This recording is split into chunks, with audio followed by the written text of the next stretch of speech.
Now I'm going to show you some buttercream flowers, but to start with I'm going to show you why I freeze my cupcakes.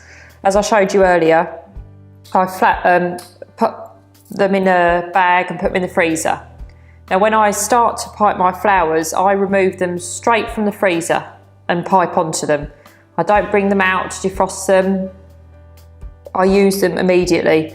This is purely because the buttercream sets quicker. In the summer it's a game changer because obviously you're dealing with hot hands, the heat, the humidity, etc. So if you pipe straight onto a frozen cake, it's so much easier. I've literally just removed this from the freezer. The ones I had frozen earlier, not the ones I baked earlier. But I've flat iced the second they come out. Also makes it a lot easier when you're flat icing because you're not pushing against the case, which can happen if they're fresh. Now it's a scientific fact that their cupcakes are actually more moist if you freeze them. People are always worried about it. They always say to me when I do classes about, they always freeze their cakes, but they've never thought of doing their cupcakes before. Now it's exactly the same principle. You know, you don't hesitate in freezing a large cake, but they don't with cupcakes because they always say that their cases peel. As I explained earlier, if you wait until they're completely stone cold and then put them in the freezer, they're absolutely fine. The only other reason you could have the issue of peeling cases is because the cupcake is slightly undercooked. That can always happen as well. So just bear that in mind, that you might need to pop your cupcakes in for a bit longer. So as I say, I've flat iced there. And the other beauty of doing this is if you go wrong, you can shake it off and go again without getting any crumbs anywhere, but I'll show you an example of that.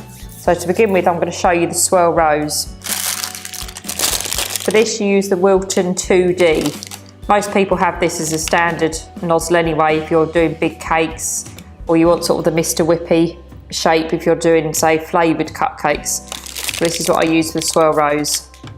If you haven't got a 2D, it's fine. As long as it's a closed star nozzle, it'll be fine. This is a Wilton nozzle. So, I'm going to show you about two-toning here. So to get the nice stripe on the cupcake, I use a darker pink to kind of run up the side. You can do it up one side or two sides, whichever you like. I'm going to run this up two sides today. It's like I did earlier. Up the side. And I'll do the same the other side. So as you can see there, that's one side. Now I'm going to do the opposite.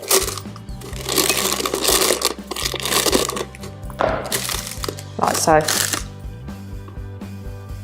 Now I'm going to pop the white just inside the bag.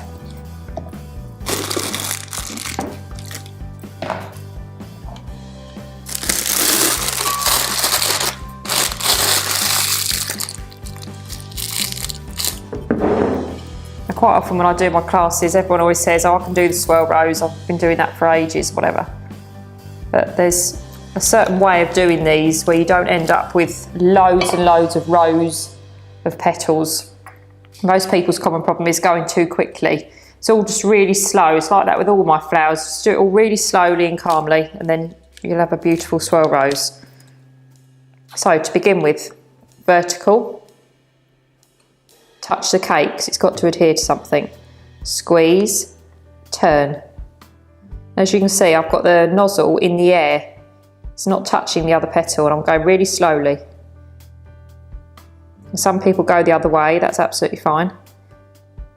But if you go slowly, you're not putting hundreds of rows in. Like so, then you come off at 1 o'clock. So that's a Swirl Rose. Now if you didn't say like that, all you have to do is shake it off.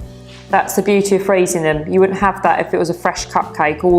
Some of the cake would have gone with it.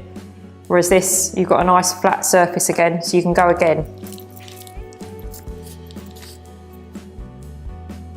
So touch the cake, squeeze, now start to turn. But as you can see, my nozzle's in the air. I'm not touching any other petal.